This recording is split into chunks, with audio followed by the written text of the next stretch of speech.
আজকে সারাদিনের একটা ডায়েট চার্ট আজকে আপনাদের সাথে আমি শেয়ার করতে যাচ্ছিলাম। 11টা 40 বাজে এখন খাবার রেডি করব। তার আগে বলে রাখি যে আমি আমার প্রথম খাবারটা খেয়েছিলাম সেই 7টা বাজে 2টা ডিম। তারপরে এই যে একটা হেলদি ড্রিঙ্কস বানিয়ে নিতে চাচ্ছিলাম, ড্রাগন, আম, দুধ আর একটু মুড়ি দিয়ে।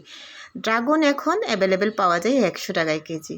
আমের দামটা জানি না, হাজব্যান্ড এনেছিলেন এই কারণে। আর ড্রাগনের দামটা জানি কারণ আমি জিজ্ঞাসা করেছিলাম তাই।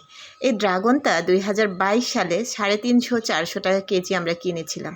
তখন বাবা অসুস্থ ছিলেন, বাবার জন্য এই খাবারগুলো আমাদের অ্যারেঞ্জ করতে হয়েছিল। সেই সময়ে ড্রাগনটার সাথে বেশ ভালোভাবে পরিচিত হয়েছিলাম। এর আগেও ড্রাগন দেখেছি, কিন্তু 22 সালে প্রচুর পরিমাণে ইউজ করেছি বাবার জন্য বিশেষভাবে। সেই সূত্রে আমাদেরও প্রচুর খাওয়া হয়েছে। তো সেই ড্রাগনটা খুবই পুষ্টিকর এটা জানি। আর এখন তো কম দামে পাওয়া যায়, তাই ড্রাগনটা থাকে। আর দুধটা এমনিতে খাইতে পারি না খালি খালি, এই কারণে এই খাবারের সাথে মিক্স করে নিচ্ছি। দিলাম 1 টেবিল চামচ চিনি। চিনি একটু মিষ্টতা হলে ভালো লাগবে এটা ভেবে। তারপরে হচ্ছে এটাকে ব্লেন্ড করার জন্য যেই নিলাম হচ্ছে মেশিনে, দেখি কারেন্ট নাই, এই কারণে এমনি চটকে খেয়ে নিলাম। এটা হচ্ছে 11টা 40-এ আমার খাবার। পরবর্তীতে আরও